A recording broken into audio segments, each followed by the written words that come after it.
Hello, this is Paul Ritchie. Okay, my guest today is John Soyka. He was a field organizer for the Pennsylvania Democratic Party, in the last election. Certainly he was very busy working on, I guess you were organizing for several campaigns. Yeah, I think my total was nine candidates at a time. So I was responsible for Cambria, Indiana, Armstrong, and Westmoreland counties. Wow, so yes, that's a rather large field, and yes, and you were in, maybe from the governor in the U.S. Senate all the way down to state rep. Yep. And we also had one state senate candidate that whose turf barely breached into Westmoreland County. Okay, was that DeStefano or That was Sydney Hovis. Sid? Oh, Sydney Hovis. Okay, Yeah. well, who was running against? She was Patrick Stefano. That was her. I think so, yeah. Okay, all right. Well, okay. Well, certainly she's got her own podcast now, and Oh, really? yep. So well, and so, okay. Well, all right. I'll show this some of the graphics I have, and like, okay, I was just these are just some of the posts I had about the election, I focused on Cambria County, like in the past, I looked at, say, like, yes, okay, like, I guess you were heavily involved in the Burns Billow race too.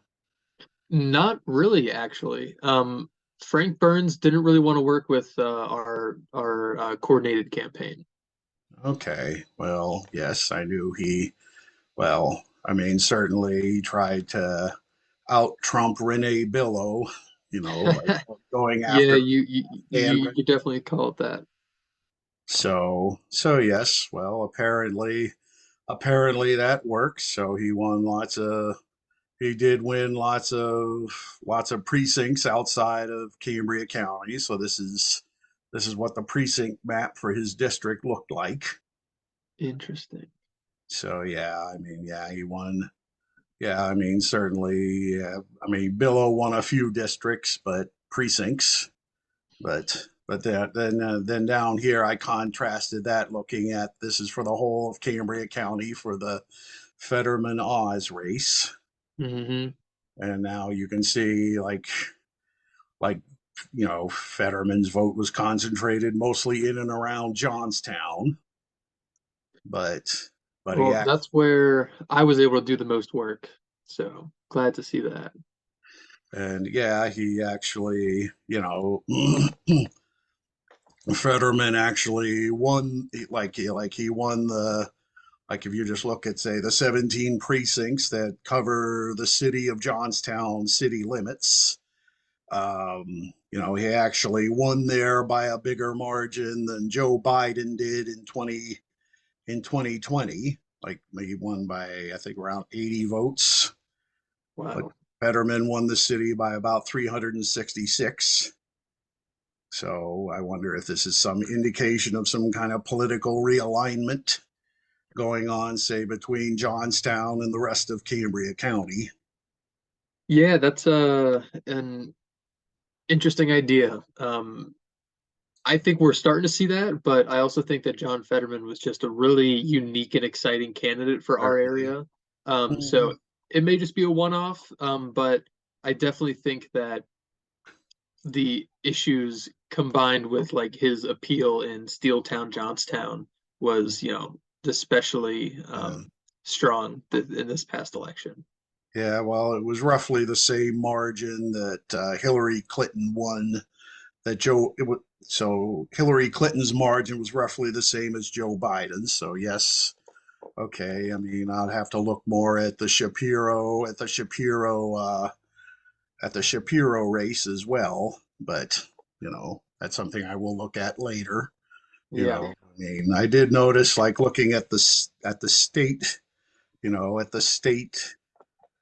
the state race, the excuse me, at this, statewide race, looking at statewide polls, most of the like the polls that were restricted to say registered voters rather than likely voters, tended to give Fetterman a bigger lead over Oz than ones that were just restricted to likely voters. Yeah. So, so I mean, so I guess the trick for Fetterman was just getting enough unlikely voters to the polls. Yeah, yeah. And he really did a great job of that. I mean, a lot of people that I was able to talk to, they don't vote in every election. A lot of them only really voted in the presidential election or maybe in the last primary. Most of the targets of the people that we were talking to were people who voted in 2020 and were really excited to not vote for Donald Trump. Yeah. So giving them that opportunity to continue that work and feel like they're still participating in a way that they haven't in the past decade was really where most of the turnout came from. And I suppose the overturning of Roe versus Wade, that was an added incentive. Yeah, absolutely. That was the number one issue that we came across on the doors of everyone that we talked to. And if that wasn't the top one, it was their second one, only to inflation in the economy, which is always gonna reign supreme. Okay.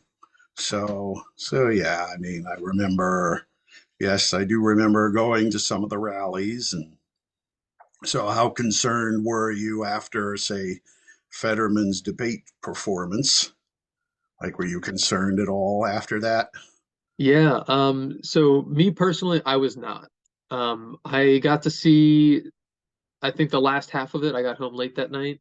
But I do remember all of the group chats and my work chats that I was in. People were really concerned. Um, I wasn't too upset about it. I think that he really hit the notes, Yeah. and that Dr. Oz really revealed how extreme that he was instead. Of course, he wasn't the most eloquent speaker, but he really wasn't before he had his stroke either. Yeah. Um, but you know, I wasn't particularly concerned, especially just because debates on that scale haven't been so important to voters in the past couple years. Most of the people who were watching that live and got to see, every minute of it were people like you and me who are political heads that are really following the thing all the way around.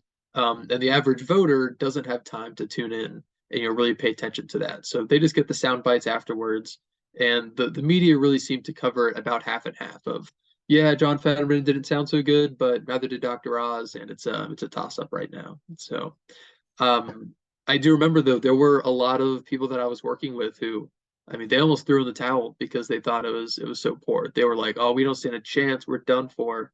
Um, but I don't think it was that extreme. Okay. Yeah, I mean, I suppose a lot of people, even now, most people, they might, instead of looking at broadcast TV, they look more at YouTube now, or the Yeah. streaming services. They rely more on those things than they do on, say, the broadcast or the big three cable networks. Yeah. Yeah. I'd say the biggest problem that debate caused for us was just the morale on our side of things. A lot of the volunteers I worked with, they also watched the debate. They were really excited. They got involved because of John Fetterman and because of his candidacy. And, the days and the weeks after that, they were, pretty downtrodden. They were a little concerned. They were not as confident as they were before. They were getting a little nervous. The election was getting closer. Um, but we were able to stick together and push through. Okay, yes, I did. Okay, yes, I am looking at some of the exit poll data I was from the last election. I was going to share the screen for that, Okay. let you look at it. So, so yes, so certainly, yes, obviously those who, the, so those who thought, obviously, those who said the economy, even those who said the economy was not so good, like two-thirds of them voted for Fetterman. Only those who said that the economy was poor tended to vote for Oz. So yes, and yes, I mean, abortion was the number one issue according to the exit polls. Yeah. Of course, I mean, the economy, inflation, it's always going to be high up there. Yeah. So, That those conversations on those three issues were definitely the most common that we had. I mean, if it wasn't abortion that we were talking about, it was inflation in the economy, and those voters were traditionally Republicans or lean right on our database. But even them, they really had to choose between, do I vote for the economy? Not that John Fetterman didn't have, a more complete economic plan than Dr. Oz did, but they had to vote for either the economy or women's rights, and that yeah. was really the main issue that they had to deal with. And of course, I guess Mastriano and Oz, they had to try to make the election about, say, immigration or about crime. Yeah, yeah. They If did. Mastriano even made the election about anything, I can't really tell. Yeah, I mean, well, towards the end, he ran very few ads, and I guess the Republican Party didn't get behind him too much. No, they didn't. Yeah, he was a lost case from day one, I think. Yeah. Let me see, what else do I have? Yes, so of course, yes. So yes, I mean, of course, yes, of course, the dichotomy, yes, about concerns about his health. I mean, 51% of them thought that 51% thought that Fetterman's health wasn't an issue, and of course, almost all of them voted for Fetterman, and almost those who said no, almost all of them voted for Oz. That's really interesting. So yeah, I mean, certainly, yes, certainly, it does give you some indication of what the voters are thinking. So I just saved the ones that jumped out at me the most in that Yeah, camp. yeah, I thought those were really interesting. Yeah, I don't think there was. I mean, this pretty much covered the main points that I talked about on the doors and with our volunteers. Okay. So yes, I mean, some ways. I mean, I've done canvassing before and phone banking, and in many ways, like you use those voter apps, Yep. and in a way, it is like survey taking, and get some ideas of what the voters are thinking. And yes, data mining is also a big issue in campaigns. So I mean, I know both parties do it. Even Yep, yep, absolutely. I'm not sure how well we ended up using our data, but we definitely collected a lot of it. well, I guess it worked well enough. I mean, you were able to at least hold on to the state house. So I mean, I know Yeah. they swept all three elections in Allegheny County. Yeah, it was a resounding success. I mean, in the days after the election, everyone that I was working with was just absolutely elated. No one was expecting to win the state Mhm. house. So when Yeah, that happened, it was just, incredibly exciting. yeah. I mean, the state senate. I mean, sometimes it can be just as gerrymandered as some of the congressional districts were. Yeah. So, so yeah, and so like looking up. I mean, I did one post this week looking at a group called Moms for Liberty. They're looking. They seem to be focusing a lot on like school board races coming up, and trying to ban things like critical race theory and Yeah. Yeah, and those are really scary groups, not because they're moms, but just because they have a lot of financial backing from Trump-led PACs and those kind of organizations, and they're bringing a lot of money into these races that traditionally are for the political layman, people mhm. that don't have a lot of Yeah. resources to put towards running a campaign. Um, So I know they do have a chapter in Blair County, and I guess they're working on starting one here. okay, So yeah, I do have a map here. I could show you. Let's see, this was like my most recent one. yeah, I know while groups like that they're getting, I don't want to say they're getting stronger, but they're getting more attention and they might be getting more members or figuring out what they actually believe in. Um, like while those are going on, the areas that we live in that are much Mhm. more conservative than the rest of Yeah, Pennsylvania, um, I don't know. It's just really interesting the yeah. dichotomy So, between. yeah, the yellow counties are where they have chapters now. Oh, interesting. So, I mean, so far, I mean, they haven't. I was listening in on, I guess, John D. Bartola. He was broadcasting like the local Tea Party meeting live on Facebook. Mm, I listened in, and they started talking about this, and then there was some woman, I think, name, I guess her, or Lois Keneshiki from Blair County. She's like one of the organizers for the group mm. around here, and so yes, I mean, hopefully, I think we will see more. Hopefully, see more turnout than normal than you would see in local school board races coming up. Yeah, we're hoping for it. I mean, I know there's a lot of work coming up for this upcoming election to make sure everyone's getting out to vote. Hmm. Yeah. Um, but we know it's not as popular as the midterm or presidential years, and Hmm. the state party isn't running like a coordinated campaign like we did for the 2022 election. So Yeah. it's really Yeah. all on the local county. Yeah. Well, I'm sure the judicial races can be just as important as the state house and governor races. Oh, absolutely. And those races are really interesting because they can't really campaign on issues and they can't really say, I would vote on this or I would decide a case like this. Um, so running a campaign as a judge has just got to be really difficult. Yeah, and, of course, many argue that it'll probably be better just to have them be appointed, like federal judges. But that's the system we have. Yeah, I'm not sure. I kind of like that we vote for our judges, but I don't like that voter suppression happens. Mhm. I think ideally, if everyone had the opportunity to vote um, and was encouraged to vote, and was educated on how important that is, uh, Mhm. then it would be much more. It would just make much more sense. Mhm. But Yeah. that's in a perfect world that we don't live in quite yet.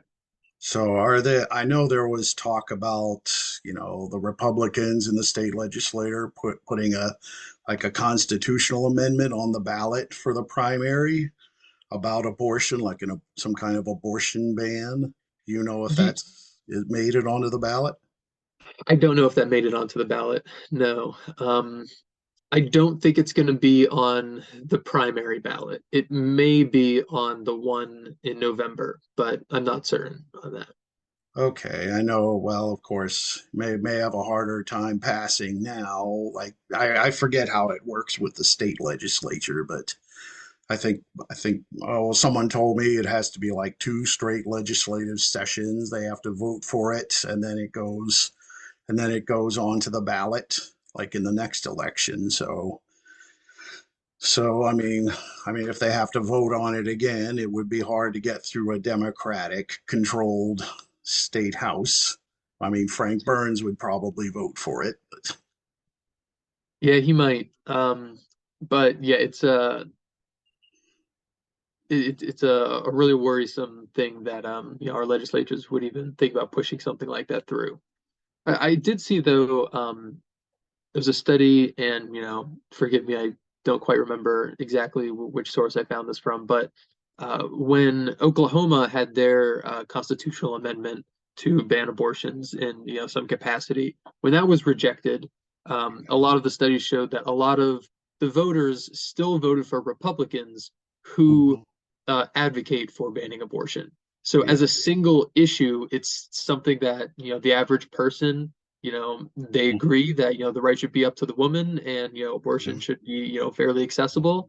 But when I it's think that locked was in, yeah, I think that was in Kansas. I in think, Kansas, yeah, okay, last summer. Yeah, it yeah, was overwhelmingly voted down. yeah. But when those issues are lopped together into like a candidate's platform, Mhm. that issue sort of like takes the back burner, and voters are willing to swallow their pride there and vote for them anyway. Hmm. So I'm confident that, if something like that does come onto the Pennsylvania ballot, that, voters will make the right decision there. But I've been wrong before, so Hmm. Yeah, we'll well, I'm do what we can sure. to keep it off. Yes, well, I do see, I have been looking at pre-election polls. Donald Trump is still leading, like amongst the fields of potential candidates.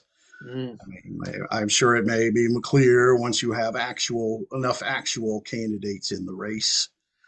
So yeah, I mean, conventional wisdom would say, it would be harder to win general elections, with just Trump's base.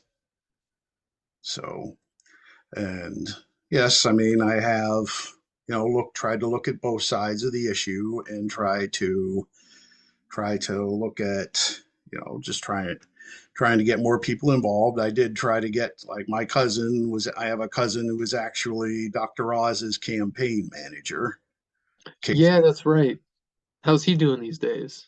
Uh, I guess he's doing okay. I haven't spoken to him. I saw him at my uncle's funeral, but Mm. he so I have well, I may try to get him on the race. I'm sure if it happens, I'd be amazed, but I'll be respectful to him and can get Yeah, his point yeah, of view on it. that's So interesting. okay, what's in the future for you? Like, for in terms of, like, do you plan on working more in politics? Yeah, I'm not so sure. I mean, I really enjoyed being an organizer over this past cycle. It was a lot of work, strange hours, but I really got to meet a lot of people and, build a really cool base in, a place that I call home here. Um, I don't know if I want to, work for the Pennsylvania Democrats again. I don't know if I want to do campaign politics again. But right now I've got a few options ahead of me that, regardless of what I end up doing, I'm going to be advocating for the greater good and, making sure people have their voice heard. Okay, I know, like, certainly during, like, when I was volunteering for the Bernie campaign, certainly lots of young people came out and, very idealistic, and, Yeah. sometimes they run into realities of politics. Sometimes they do get disillusioned. That can often be a problem. Yep, yep. So I'm very much still in that idealistic point of view here, and I'm Yeah. trying to hold on to that for as long as I can. Okay. Yeah. So, okay. Yeah. Well, certainly I just try to help them through that. And, when I was working with the Bernie campaign. So, That's and interesting. I didn't know you did that. yeah, yeah. Was So that in 2020 or 2016? both. Oh, Yeah, cool. we were actually in 2016, we were actually able to win Cambria County for Bernie. Really? I didn't know that. Yeah, by about 500 votes. Wow, that's awesome. So in I the uh I wasn't able to vote at that time yet. But excuse me. Go ahead. Bless you. Thank you. Um, but I got on the Bernie campaign in 2020 as a student organizer, and I helped Mhm. build a student hub in my school there. But Yeah. So, I mean, like I said, like a candidate like Bernie, I mean, if somebody else like AOC wanted to pick up the mantle, I mean, to have a realistic chance at winning the nomination, they would need a higher percentage of African American voters. So, yeah, that seems to be the big challenge, and yeah, that's that's a big challenge. I think in addition to young voters as well. In this past election, 2022, young people and millennials made up a larger voting bloc than they have ever before, which is really exciting. People are getting out to vote more, and it may be, just because of the Roe v. Wade issue that was really, really pushed on people. So it's going to be interesting to see if yeah. those folks end up continuing to vote and keep coming to the polls. Um, yeah, I think regardless, some sort of progressive candidate is going to need that younger vote as well. Hmm.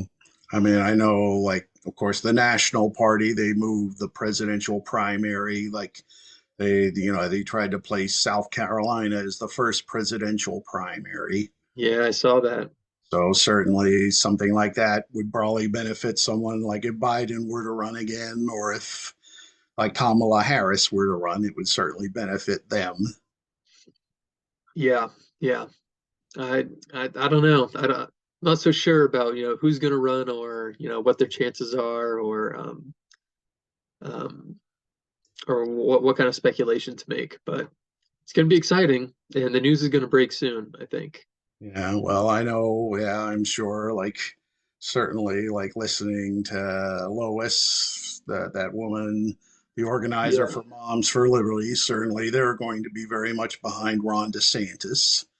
They interesting. seem to prefer him over Trump, at least now. Yeah, I've also heard, some former Trumpers who are, interested in DeSantis as well. Yeah. But I'm not so sure. I'm not so sure. Yeah, part of me makes me wonder if would DeSantis be pushing a lot of these like trying to change education and banning textbooks. Would he be doing all this if it hadn't been for someone like Trump being in office or having so much influence in the party? Yeah, yeah. I'm really not sure. And, on some levels, I think he'd be almost more dangerous than Donald Trump, just because he's seems to be a little more competent and have some actual goals in front of him. Yeah, Um, a little you more know, savvy. yeah, yeah. Knows how to hide things a little better. Yeah. So I don't know. It's going to be interesting to see what happens. I mean, it's hard to picture someone like Nikki Haley making a huge impact in the race, but well, I could be wrong. Yeah, yeah, I mean, anything can happen. But I'm really excited to see what's going to happen here in Cambria County and elsewhere in Western Pennsylvania because we really did make inroads, I think, in the 2022 election. Even if we just, close the gap a little bit, Democrats made up some ground. And there seems to be a general distaste for the new Trumpian type of Republicans. Mhm. So long as those candidates are on the ballot, I think that Democrats are going to have a little stronger of a choice. I know there's some brooding in the Republican Party where, they're trying to drop Trump, turn it in a new direction, gain back these voters because, the average person doesn't want that kind of conflict. Um, but Western Pennsylvania is going to be a really interesting battleground for a while. Yeah, so I mean, yes, certainly. I mean, I know another issue that seems to be all brewing right now is like, a lot of the coronavirus protections that were made like for the pandemic, like expanding Medicaid coverage and, Hmm. you know, certainly a lot of people in the state stand to lose coverage due to that. So this seems to be another area of contention, Yeah. so using a lot of it. Yeah, I'm just hoping that just hoping there's a little more honesty everywhere, a little more transparency with, all of politics, and hoping that a lot of the voter outreach initiatives and voter registration efforts that have been going on, remain successful. Okay. Yeah, I mean, so like certainly one thing I've been looking at, okay, well, we got about 10 minutes left. Just got prompted. Yep, I see it Um, there. okay. So yes, I guess one of the issues, I look at say county health rankings, try to find meaningful patterns there, they have like over 60 statistics collected in one place, like looking at it. I mean, another problem here in Cambria County is there does tend to be a low life expectancy for African Americans in the county. So, like it's around like 66 years old, which Wow. is almost 10 years shorter than whites in the county. Hmm.